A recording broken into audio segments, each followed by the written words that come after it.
Qu'est-ce qu'un karyotype? Pour réaliser un karyotype, on commence par préparer la cellule en bloquant ses chromosomes au moment où ils sont visibles et doubles, puis on fait éclater le noyau, on le colore et on observe au microscope. On réalise une photographie de l'ensemble du contenu du noyau d'une cellule. Cette photographie est un karyotype. On peut ensuite découper chacun des chromosomes doubles, les trier par paire, les ordonner de la taille la plus grande à la plus petite. On obtient ainsi un karyotype ordonné. Voici un karyotype ordonné. On observe des chromosomes doubles. Attention, les deux chromatides sont collées l'une à l'autre, mais il s'agit bien toujours de chromosomes doubles. On a des paires de chromosomes constituées de deux chromosomes identiques. On range les chromosomes du plus grand au plus petit et par conséquent on les numérote du plus grand au plus petit. On parle alors du nombre de paires de chromosomes dans le karyotype et ce nombre de paires est caractéristique de l'espèce étudiée. Pour l'être humain, il y a 23 paires de chromosomes, soit 46 chromosomes par exemple. À la fin, il reste une paire de chromosomes pour laquelle on indique des lettres au lieu de nombres, soit XX, soit XY. Ce sont les chromosomes sexuels. Ici, il s'agit d'un karyotype ordonné d'une femme. En effet, deux chromosomes X est à l'origine d'un karyotype de femme, un chromosome X et un chromosome Y d'un karyotype d'homme. Le chromosome Y est un tout petit chromosome alors que le chromosome X est un grand chromosome. Les chromosomes visibles au moment de la division cellulaire portent l'information à l'origine des caractères héréditaires. L'ensemble des chromosomes d'une cellule constitue son karyotype. Il est spécifique de chaque espèce. Les chromosomes sexuels déterminent le sexe chez les espèces XX femelle, XY mâle. La plupart de les mammifères et quelques insectes suivent cette règle. La génétique mendélienne. Alors, personnellement, ça m'a un peu tapé sur les nerfs quand ma fille est née, que tout le monde soit du genre ah ouais, mais c'est le même nez que sa grand-mère. Ah ouais, mais ses lobes d'oreille, c'est comme son oncle. Ah ouais, mais regarde ses pieds, c'est sa maman tout craché. Parce que c'était un peu comme si tout le monde voulait s'approprier un morceau du physique de mon enfant, physique qui est naturellement magnifique d'ailleurs, mais ça c'est pas la question. Mais bon, en même temps, c'est un peu naturel et personne ne sait s'empêcher de se poser ce genre de questions. Tu t'es aussi déjà d'office demandé pourquoi tu ressembles plus à tel ou tel parent ou tel frère ou sœur pour un certain aspect. Depuis toujours, on s'interroge sur ce qui est transmis à la génération suivante et ce qui ne l'est pas. On a vu ensemble la méiose, cette division cellulaire se produisant dans les gonades et aboutissant à la formation de cellules sexuelles, ou gamètes.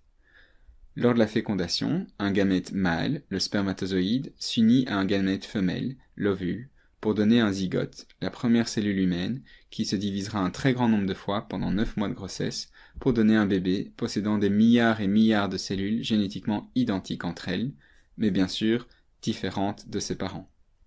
Eh bien, un certain Gregor Mendel, un moine autrichien, a, à la moitié du XIXe siècle, fait des croisements entre différentes variétés de petits pois, afin d'étudier la transmission des caractères d'une génération à l'autre. Lui, il n'y connaissait rien à l'ADN ou à la méiose, mais par contre, il a fait quelques découvertes impressionnantes. Mendel a non seulement eu beaucoup d'intuition, en travaillant sur une plante qui se reproduit rapidement, en sélectionnant pour chacun de ces croisements des plantes qui ne diffèrent que par un caractère, et possédant des caractères stables, c'est-à-dire les mêmes de génération en génération, mais en plus de ça, il a été rigoureux et il a répété ces croisements un très grand nombre de fois, afin d'être sûr que ces résultats soient valides. Alors prenons un exemple de ces travaux. Mendel croise une plante de petits pois à fleurs violettes avec une plante de petits pois à fleurs blanches. Ces plantes sont issues de ce qu'on appelle des lignées pures. La plante à fleurs violettes descend de génération en génération où on ne fait que des fleurs violettes. Et pareil, celle qui fait des fleurs blanches est aussi d'une lignée pure. Dans sa famille, on n'a jamais fait autre chose que des fleurs blanches depuis des générations. On appellera ce caractère observable, la couleur des fleurs dans ce cas-ci, le phénotype. Attention, le phénotype ça peut être des caractéristiques physiques comme ça, mais ça peut aussi être un caractère physiologique, comme la capacité à donner beaucoup de graines. Pour faire ces croisements, notre brave Mendel y réalise des pollinisations croisées, c'est-à-dire qu'il transfère le pollen d'une plante sur les parties sexuelles femelles de l'autre plante. Ça, c'est lui qui contrôle qui va féconder qui. Alors, voici les observations de ces expériences. En génération P pour les parents, on fait donc le croisement des phénotypes violet et blanc. Alors, le petit X pour dire croisement ici. Il obtient en première génération de descendants, qu'on appellera F1, première fécondation, uniquement des plantes à fleurs violettes. Et ça, c'est pas mal. Bizarre, mais intéressant.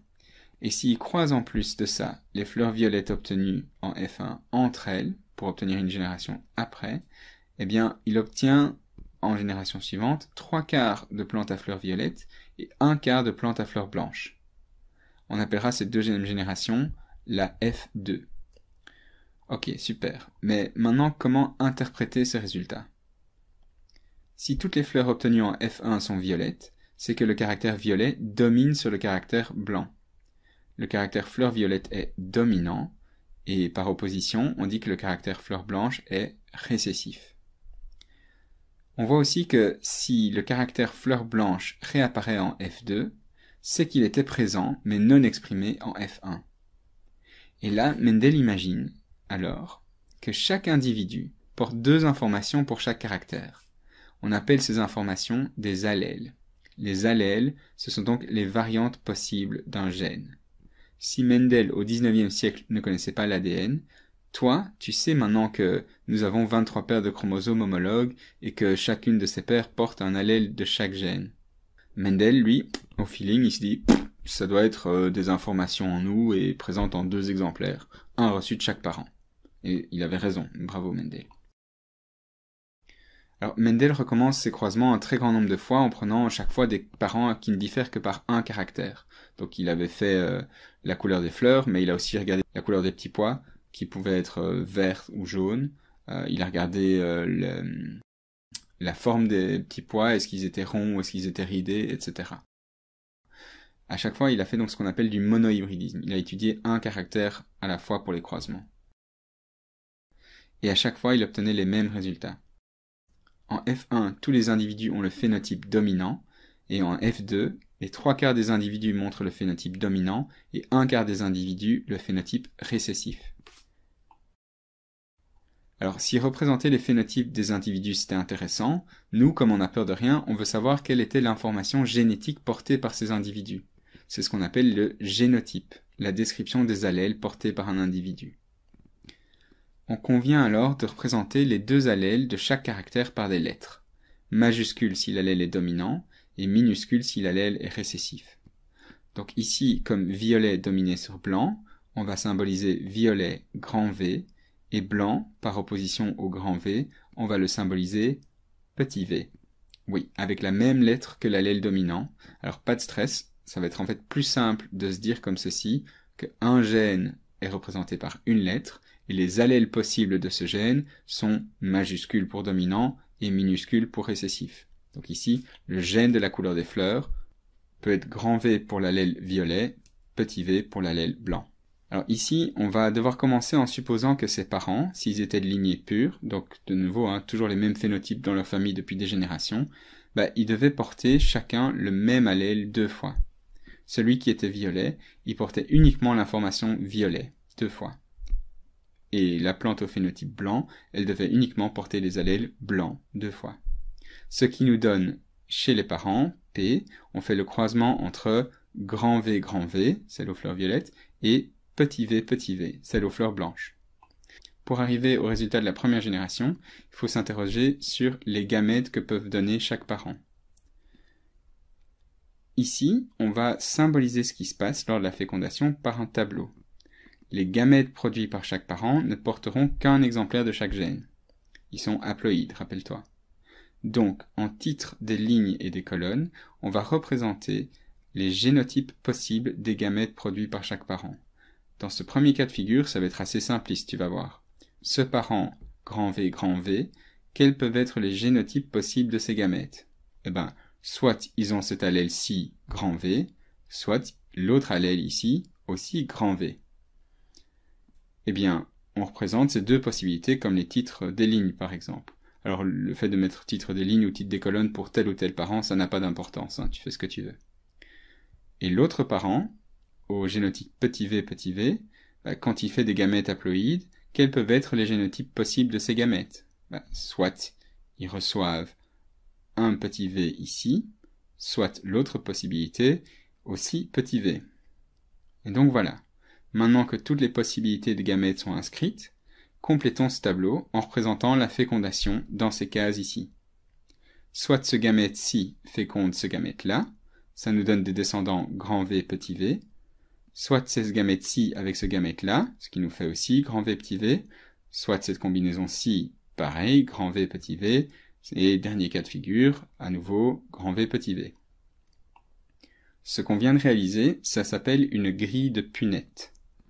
Et ça nous permet de dire avec certitude que tous les descendants de ce croisement seront grand V, petit v. Ils ont tous un exemplaire de chaque allèle, et comme violet domine sur blanc, ils sont tous violets.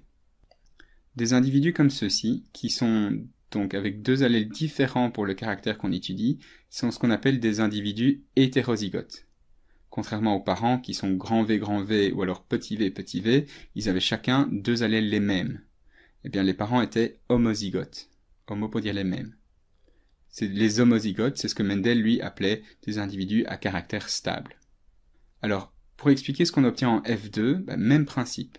Si on croise des individus de la F1 entre eux, on voit que chacun peut donner un gamète grand V ou un gamète petit v. Et donc, quand on croise deux individus de cette génération F1, pour obtenir F2, on va écrire les génotypes des gamètes possibles en titre de ligne et des colonnes de notre nouvelle grille.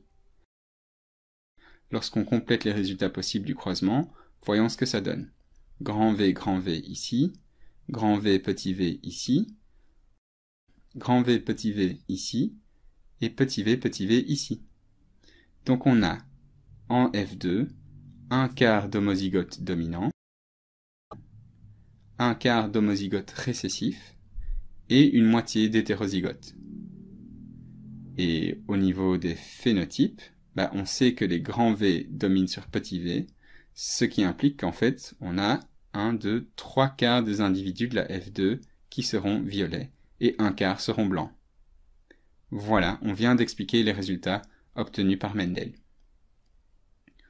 Alors, un peu à l'instar de Mendel, nous, dans ce cours, on va s'intéresser dans un premier temps uniquement au cas simple, avec un gène qui détermine un caractère, et que ce gène existe en deux allèles possibles, un dominant et l'autre récessif.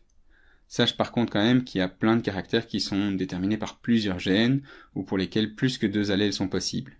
Ou même que la dominance n'est pas toujours aussi claire comme ici. Alors, quelques illustrations concrètes. Chez les humains, par exemple, la texture des cheveux, l'allèle frisé domine sur l'allèle lisse. Ou alors, sur la couleur des cheveux, les cheveux foncés dominent sur les cheveux clairs. Ou alors, la forme des lobes d'oreilles, en fait, les lobes d'oreilles libres, comme ça, dominent sur les lobes d'oreilles adhérents, comme ça.